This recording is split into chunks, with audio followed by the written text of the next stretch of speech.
Okay, so I am going to talk a little bit about, I'm going to talk a little bit about something that actually ends up being a little bit related to the first talk and just to extent the second talk. But some work we've been doing on visualization and analysis tools for the North American monsoon. In some ways is a very intriguing data management problem, and in some ways is just kind of a fun project that we've been working on, and in some ways looking for how this might be an actual application focus instead of just a research focused question. So broadly speaking, we do a lot to track the monsoon. We get very excited about it. On the left here is just a plot that we throw together, tracking station by station. So looking at municipal areas around the Southwest that see monsoon activity, dew point and temperature, another useful way to see, what are some of the conditions that lead up to monsoon activity for, say, Phoenix and Tucson. These are what I guess I jokingly call Mike's baseball cards, where he puts a lot of monsoon information on a single plot. That really lets you think through, what are the statistics associated with monsoon activity. But these are all heavily single station focused, and as any of us who lived here more than a year or two can attest, the monsoon has a lot of variability across time and space through the season. So while these are really helpful for tracking long-term climatological averages, they don't necessarily do as much to tell us about how that varies across space, especially in smaller scale spaces like the municipal area. A few other maps that Mike throws together every year that are actually pretty helpful as well. The total precipitation, you see kind of a nice distribution of where there's more precipitation, the percent of average, so we're thinking about it in terms of long-term climatological average. In terms of the character of the monsoon, the percent of days with rain, started thinking through where some areas have seen more precipitation in a given year, or the max one-day precipitation. Have we seen any particular extreme events? But again, these are still relatively singularly focused at an individual space. It's hard to think about the high degree of variability within any given location on these particular maps. We start to see it when we look at the one-day precipitation, gridded data. This is all the AHPS data that comes off the National Weather Service website that Mike scrapes and runs. This is a decent example because, on, July 20th of 2017, just north of Tucson, got hit pretty hard, probably the foothills, maybe Sabino Canyon, but Phoenix didn't see much. A few days later, east of Phoenix and west of Phoenix saw quite a bit of precipitation, but Tucson was in, I think, what sometimes it's called the donut hole, where it feels like it doesn't rain in Tucson and it seems to be raining every place else. And so this has really driven a lot of questions of, can we start to think about some of the monsoon activity from an academic perspective? Is there a better way or a different way that we could monitor some of that small scale variability? But also from an applications perspective, what would that maybe point towards? And Heidi's mosquito project is a good example of where this actually might be useful instead of just fun and interesting. So this kind of got kicked off when I think a lot of us use the Pima County Flood Control District plots that they put together every hour actually, just to think through what's some of the higher degree of spatial variability of monsoon activity. And so I picked out August 12th because it's a really good example of, we see a lot of variability of how much rain fell over that. I think that's a one-day period. Maybe it's a 3-day period, depending on how I pick the plot time. So quite a bit of variability over the course of the day. Rain log is another source. So Connie anticipated this nicely, and using some of the rain log data to also think about some of that small scale variability. And then what we started to do is pull together what does the distribution of values on a given day look like? And something that was really helpful, the black diamonds are the value at the airport, and the blue dots are the range of values for the flood control district network. And so we see there are some days where the airport was very nearly the wettest station that was recording data.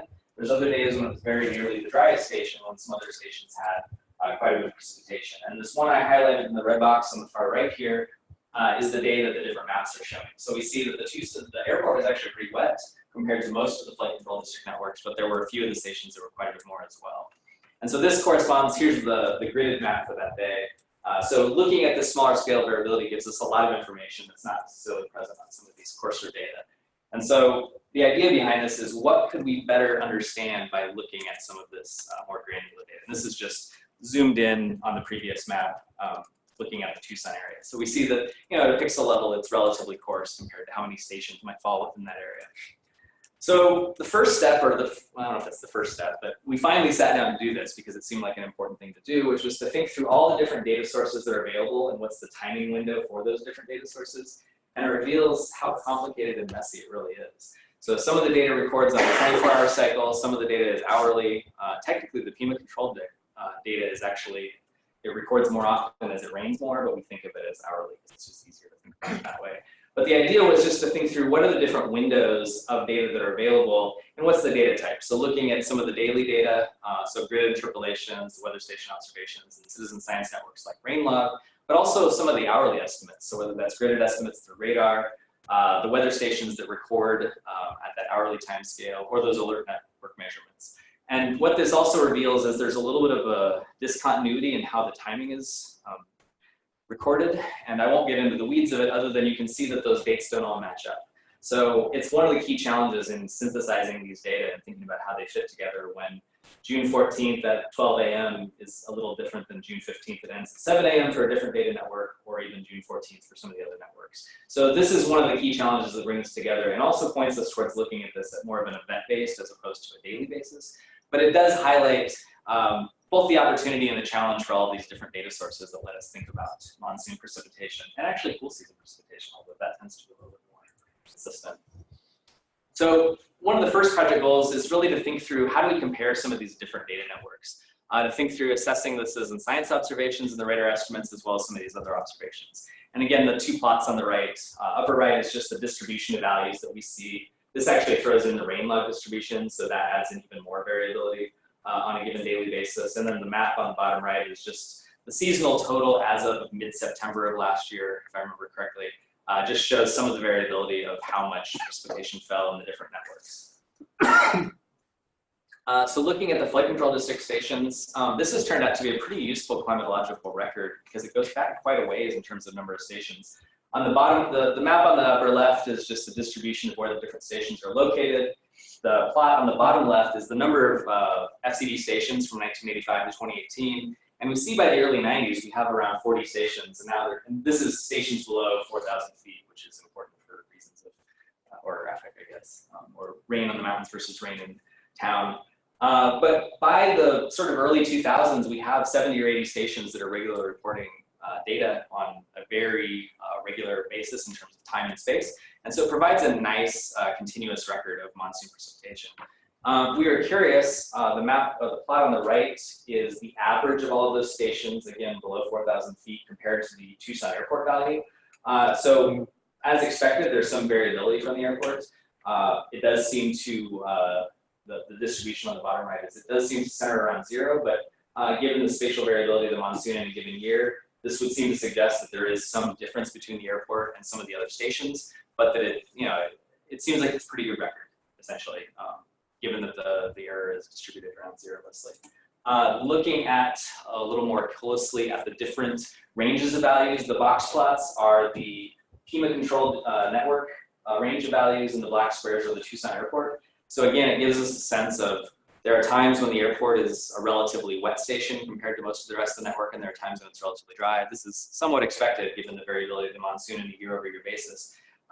But it just highlights that looking more closely at the spatial variability might be particularly useful. Again, it's for specific applications like flood control or mosquito risk or invasive phenology, which are a few things that I'll get to in a moment. Looking at the long-term averages, though, this is all of the observations for the Tucson airport from 85 to 2018, and then the average of the PEMA stations.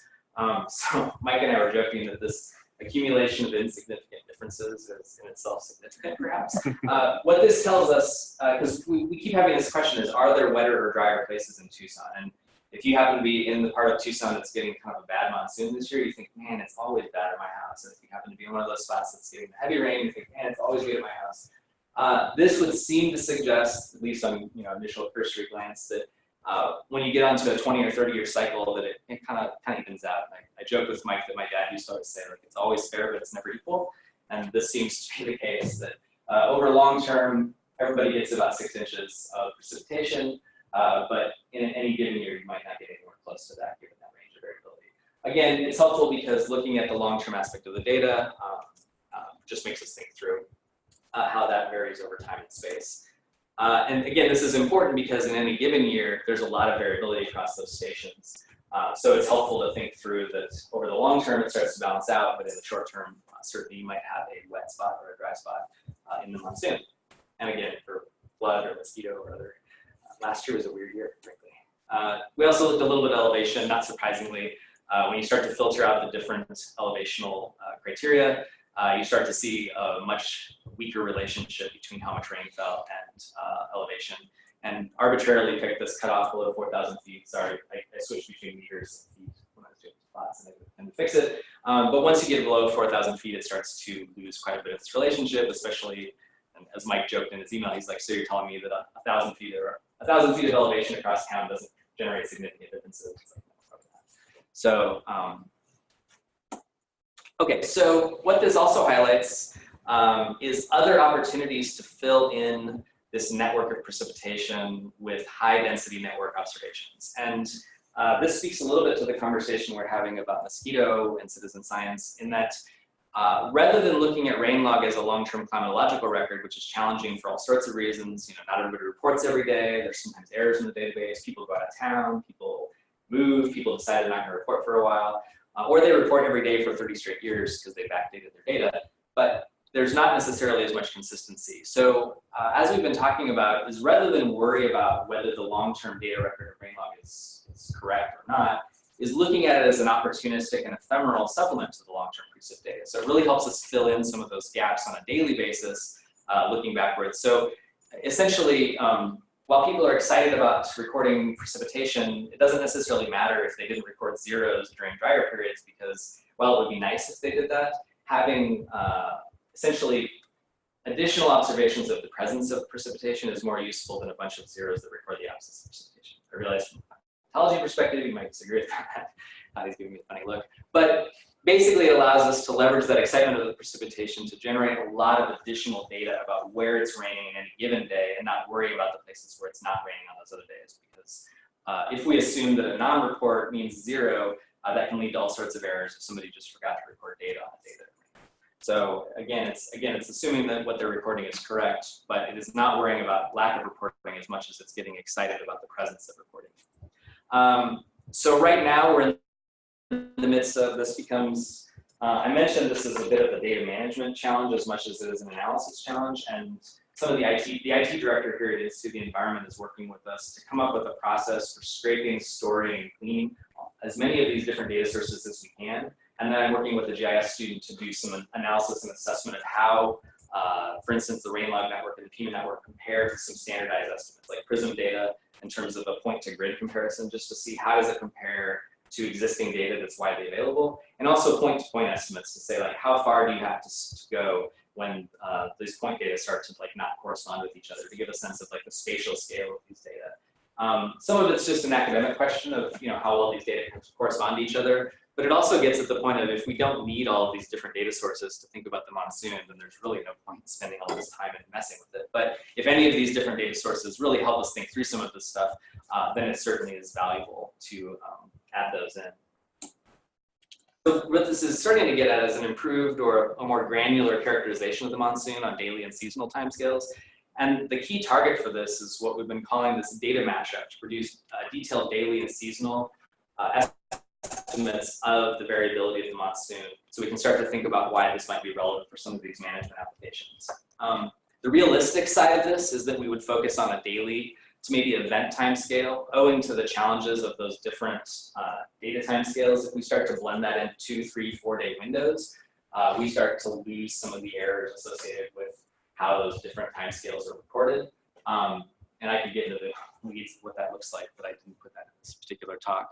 But really, it starts to think about how we can track variability across the region and then connect that to applications. The ambitious side of this would be more of an operational daily monsoon tracker that feeds all these data into something that's available, not quite real time, but maybe next day. So you could say, what happened yesterday, and plot out all of these different data sources to think through what that means. And we have a couple prototypes running. That's what this is a screen grab of a prototype we have that lets you select the date.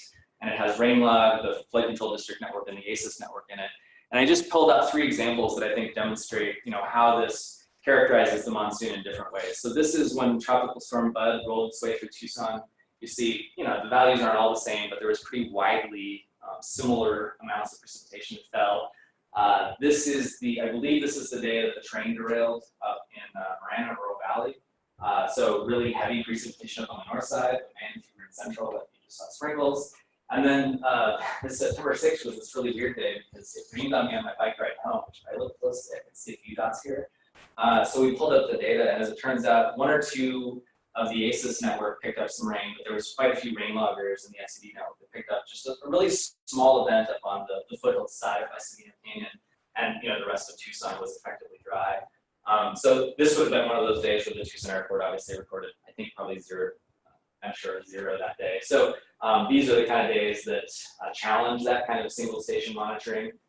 This is the kind of day that probably doesn't. And so it's really thinking through, what can we learn or how can we connect this to applications? And so with that, I'd like to pivot to talking through some of the conversations we've had about the possible applications for this. And I put up here, climate services and the proliferation of widgets. And Lad already kind of hinted at this, that we didn't want to just make a toy that is like a data viewer that's, just a bunch of different data sources. There's plenty of those. And so it's really this idea of like, well, we made a toy, but now how do we find out who could actually do something with this? And so it's involved some conversations with either current or potential partners and stakeholders about, what kind of data are they actually using, and what's the time frame that would be useful if we were to put together some sort of event or daily viewer. And then thinking through what are the applications that they would be using this for. So what are the questions they have that this might actually help answer, or what are the gaps that this might fill where tools or data don't already exist. And the goal here is not to be redundant or produce something that already exists. Again, building a better mousetrap or just another mousetrap. And I think there's plenty of mousetraps out there in the climate services world. I don't know if that's a controversial thing to say, but I do want to think through like, how is this actually, there's an interesting academic question, but I think there's the applied question as well. One of the really helpful partners, I'm thankful Ken's here in the room today, but we've talked through is working with the National Weather Service because they have extensive forecast verification tools, but this spatial variability of the monsoon does, from a forecast side of things, I don't know if it presents a challenge, but it certainly they've been interested in looking at how they can use this as a retrospective analysis tool, just to look through, what did the forecast say, and then what does this dense network of observations say about that forecast. And again, it's Dan Lyons has talked about the possibility of using this, as just like a training tool or an education tool to think through. And there's also opportunity for public messaging after the fact. So putting together some viewer that explains the variability of how the monsoon is distributed around Tucson, that can be helpful from a public outreach side of things. It would be interesting if we can get this working and running within the Tucson region to scale this process to other National Weather Service offices impacted by the North American monsoon. So there is some potential to scale it, but we really want to pilot it first in the Tucson Basin. Another one is we met with Pima County Office of Emergency Management last fall and essentially posed to them the question of, how could this potentially be useful, or is there any way that they could see integrating this? Because there's already tools to monitor real-time flooding. We don't have the capacity or even access to the data to do a better job of that or a different job of that. But there are challenges linked to monsoon precipitation, tropical storm activity, and extreme events that we could potentially consider. And the two things that were highlighted at that emergency management workshop were looking at this accumulated flood risk as events stack up. So if you have 2, 3, 4 days of heavy rain in a particular area in a row, that might cause a different flood risk than, say, if it hadn't rained in a while. And so it's just thinking about identifying areas for whether it's preventative or precautionary conditions, or just thinking through what does that mean. And then I think it was the Oro Valley Police Department also highlighted the targeted recovery and cleanup based on small-scale variation in the monsoon. I included this picture of sand that's washed across the road, and after big monsoon storms, they're charged with getting out and getting the roads cleared. And so having some way to have a better sense of where this actually occurred so that they can target some of that cleanup and recovery efforts. And whether that will work for them or not, we don't know yet, but it was nice to know that there were actually reasons why we might want to do this instead of, again, that it's fun to look at that it rained a bunch in Oro Valley and didn't rain in central Tucson. Some of the other areas of concern, we already mentioned vector-borne disease. I could see where some of this type of distribution might be very interesting in terms of thinking through, why some of that green infrastructure isn't even showing water. Perhaps it didn't actually rain in that particular area. And there's also concerns about buffalo grass in terms of fire risk and phenology, which I'll get to that in a second. And then long-term, this flood mitigation activities, although that's more of a long-term perspective on these data. Finally, we've talked a little bit about how this might be used for phenology and specifically species of either interest or concern, and really asking the question of what does fine scale precipitation data add? The thing that was flagged was this question of, could you use this to target areas for invasive species flare-up, or either additional monitoring or evaluation or intervention, if you knew that a particular type of event led to increases in, say, buffalo grass as the key example. And then also, Mike and I have been talking about how this might be used for precipitation variability irrigation planning. So if there's heavy rain in part of town, if there's a way for people to adjust their precipitation monitoring regarding irrigation. But the real question is the existing data good enough? That's where some of that comparison to the PRISM data comes in, because if they can pull out areas for possible flare-up of invasive species by looking at that PRISM data, then I'd be happy for them to take a look at this. But we want to also figure out, is this actually adding anything to what we already know? And that's part of what's the ongoing question. In terms of the academic questions, I do think that tracking the monsoon variability over time and space in the Tucson metro area is an interesting academic question. If we can get some operational tracker running for the retrospective analysis, that would also be pretty cool. And then I also think as an outreach and science communication tool, back to that idea of the Tucson donut hole versus it never rains in my house or it always rains in my house. I think that something that helps us think through how that high degree of spatial variability happens in any given year is an interesting communication topic for science communication, and also outreach about how these storms work versus perceived versus experienced monsoon variability. And with that, we're getting close on time, but I have a little bit of time for questions. I guess I'll talk a little bit about because we talked to you about our mosquitoes and how we were going to do it and how we sort of extract those. And I think the problems that we had was we talked about, I'm sorry, I forget what the citizen science one is. Raymond? Yeah. Just like you're saying with the spatial variability of it, if I don't have a station really close, we talked about triangulating, but then it became a really intense data collection component of it. And so that's where we kind of got bogged down, and there wasn't a way to know the sites, go to those locations and pull that information. And just as you said, and that's the problem, like on the one table that I have is I went from 200 visits to only reporting like 20 of them. And that's because of that, well, we had a bunch of sites where when we went, it was dry. Was it dry because it didn't rain here? Was it dry that it, didn't accumulate the water? Or was it dry because it did exactly what it's supposed to do? We weren't able to differentiate that. And I think that's what we struggled with. And I'll just add, for one of the sites I was collecting information on, it literally wouldn't rain in my neighborhood, but the runoff from other neighborhoods would fill it, which is another kind of, right. like if it is a connected street grid and it's functioning the way it should, it doesn't even necessarily have to rain at that site to fill or not fill. So it's like a lot of variables in that. Some of those drainage basins down on the reef, so I imagine, like, I think it's the Apache Wash that runs into that. Like, it could rain on almost the south side of town and could bring water quite a ways away. So. And then if you don't go, we took a threshold of 2 days because we had long conversations about what's 48 hours when, rain event was in the morning, I went out in the afternoon, right? It just becomes a challenge to pinpoint.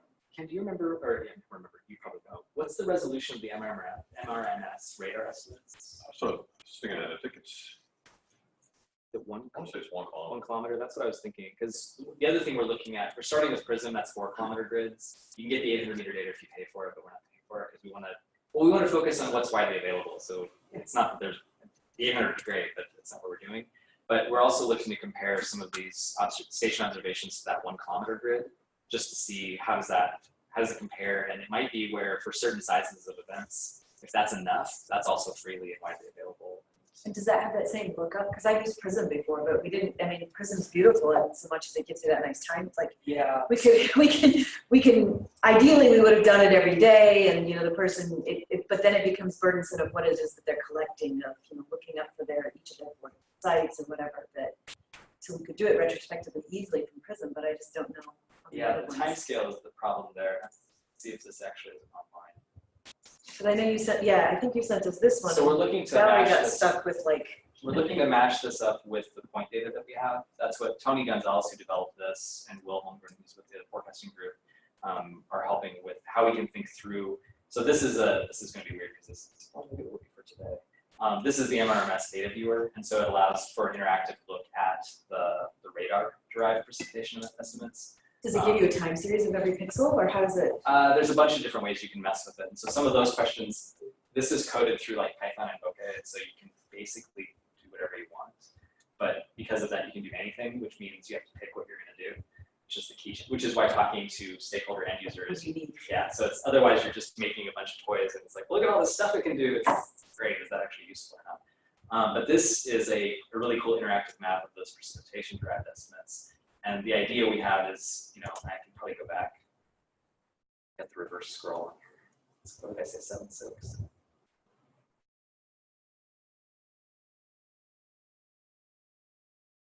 why you don't do real-time technology.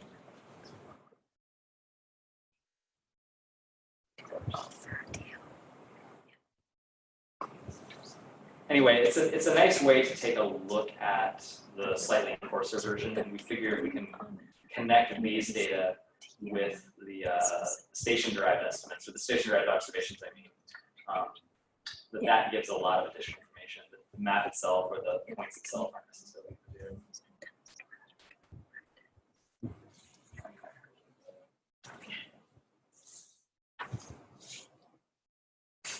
What was that, 2017? Hey, John. So I was just asking Sarah, so she worked with Jeremy on and Allison on the Monsoon profile for TO.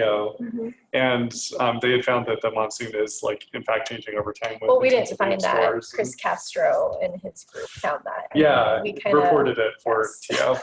TO. So I'm just wondering, is there any way that you can use this kind of cumulative data from all these data sets and show if that's actually kind of proven to be the case in the Tucson metro region, like over time? I'm curious about the geospatial side of how those FCD network points, because those are the only ones where we have a dense network that goes back long enough, as far as I know. Some of the ACES network goes back quite a ways, but the number of stations really picks up in the mid to late 2000s. And so getting that 30-year average is kind of this mini treasure trove of data for the Tucson Basin, but it's where they put them was not with the idea of a precipitation monitoring network per se. I mean, some of it is, but it's also like flood control. It's associated with washes, which is why you got like 5 or 6 stations up on the mountains and a whole bunch in the cities along the washes. I don't know that in the cursory look that it shows any massive change in the distribution, but I don't know if you'd see it even if that was true. Sure. I don't know enough about how that mechanism works. Yeah. So. Just curious, like long-term planning wise, if people are spending money on green infrastructure, if we knew like certain areas of town are more likely to have increased rainfall in the future, stuff like that. But yeah, I don't know. I mean, I feel like what we see is a pretty random distribution over time, which is again why over time they even out, and that's why we joke that some years it's the wet at the airport and dry in town and vice versa. But over time it seems to all blend together where those averages at the same proximate elevation were all about the same. And so the question would be like year over year. I don't know. I mean, it doesn't stand out as being heavily clustered in that way, but it's not like I looked at it close enough to be able to answer that definitively. So it's one of the things we're trying to do, but the spatial snapshots year over year are very different than like the accumulated average of the average, which starts to blend all of those differences. Well, and what would the mechanism be for some areas becoming having more storms? One of the things I think with Chris's work on Phoenix was there was some expectation that maybe something about the heat island was causing differential behavior, like at the core of town versus the edge of town. I think this paper this paper last summer, I think, was on that. And it maybe the idea was that it drove a little bit more extreme precipitation at the fringes of the city versus in the core. But this is me reading this like a year ago and vaguely remembering. So, is there a question? Oh, well. Oh, too late. Hopefully they could hear us okay. They said when we moved away from the microphone, they couldn't hear us as well. Unfortunately, the microphones are hanging from the ceiling. So, sorry. Yeah. Yeah, some of that variability, from season to season, kind of depends the character of the monsoon, where the high sets up, and what kind of flow you end up getting each season. So it really does affect even different parts of the Tucson metro. Yeah, and it does seem, I mean, not surprisingly, like the areas of increased elevation see a little bit more precipitation, but I don't know. I think if you were to look at just the core of like the Tucson metro that's all the same elevation, it's much more subject to the yearly whims of weather, I think, is my understanding, and that seems to be what it shows.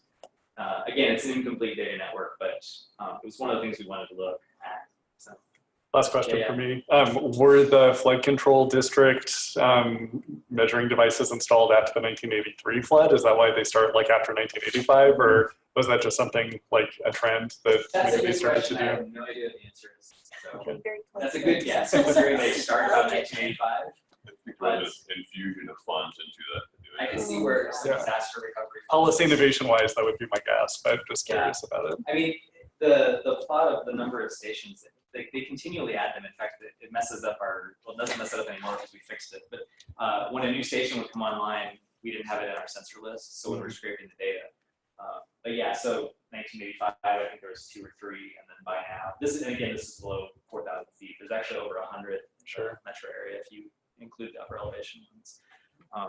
So it is a nice record, and you can see of the distribution, it's not terribly clustered, but it's also, there are certainly areas of town that don't have many stations. But that's where bringing in some of the other networks, like Rainlog obviously fills in quite a bit if you treat it as that ephemeral thing. And then the ASIS network also helps fill in some of those areas as well. So there's not as many, but there's still quite a few in town. Because ASIS is co-op network, and is that correct? The Kokoraz and basically, well, we get co-ops, any volunteer ones that are in there too, the CWAMs. yeah, I want to say there's maybe like 80 or so generator. That's not right. Yeah, maybe 100. Significant number. Yeah, there's quite a few. So it's nice to see all that blended together. I think that'll be really. We're looking forward to it. It'd be helpful for us for the forecasting side, like you said, putting together a time period where there's a buildup over a couple of days. It's kind of a proxy for flash flood guides for us, which is never really something that's really that we really had and have in the West anyway. That comes from the National Center, so that'll be helpful. And then during the event or just after the event for public outreach, it'd be very, very helpful to have another tool for us to use and disseminate. And then after the fact, like you mentioned, being able to maybe better pinpoint where some of the heavier rains occurred, not only for flood damage or even trying to even use the proxy for looking at where the microburst set down to investigate where we had wind damage, and then we can communicate that use that communication with emergency management. yeah, that's great. For recovery. So Yeah, but that's definitely one of the reasons why we talk to you guys about this. So that, we feel like it would be useful, and it seems like it's an interesting data set. But again, it's interesting, but how could it actually do something too? It's useful. I guess we're probably out of time, but thanks everyone. Didn't check to see if people. What's that? Finished Wednesday. So Greg gives me comments back on Monday. Again? What you just did. The last set, and then I have 3 weeks to finish those, and then they only go